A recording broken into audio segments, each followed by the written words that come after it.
Sarvamanthan news महाराष्ट्रामध्ये आपलं स्वागत. पाहूयात आजच्या टॉप 10 हेडलाईन्स. राज ठाकरे आणि मनसे विरोधात सुप्रीम कोर्टात याचिका. मनसेची मान्यता रद्द करण्याची उत्तर भारतीय विकास सेनेची मागणी.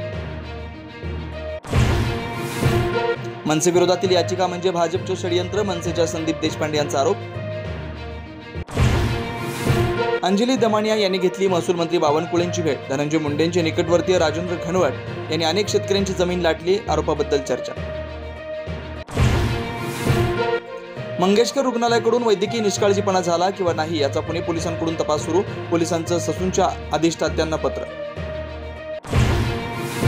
फुले चित्रपट राज्यातील जातीयवाद वाढवणार. ब्राह्मण महासंघाचे अध्यक्ष आनंद दवेंचा आरोप. काही दृश्यांवर आक्षेप. सिनेमा सर्वसमावेशक असावा. दव्यांचं आवाहन.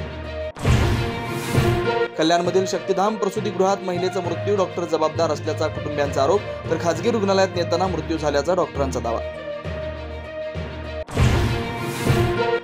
परभणीतील सोमनाथ सूर्यवंशी मृत्यू प्रकरणी 29 तारखेला पुढील सुनावणी.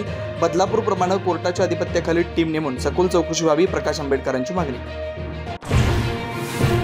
MMRDA प्रकल्पांसाठी 4,60,000 कोटींचा निधी. इंडिया ग्लोबल फोरम कार्यक्रमानंतर मुख्यमंत्री फडणवीसांची माहिती.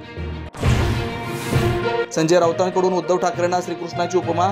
गुहागरमधील सहदेव बेटकर यांच्या पक्षप्रवेशावेळी महाभारतावरून कोटी संपूर्ण कोकण पादाक्रांत करणार. उद्धव ठाकरेंचा निर्धार. दौलताबादमध्ये देवगिरी किल्ला परिसरात भीषण आग. वाळलेलं गवत पेटलं. किल्ल्याच्या चारही बाजूनी आगीच्या ज्वाळा आणि धुराची लोट. सार्वमंथन न्यूज महाराष्ट्राला लाईक करा, शेअर करा, सबस्क्राईब करा.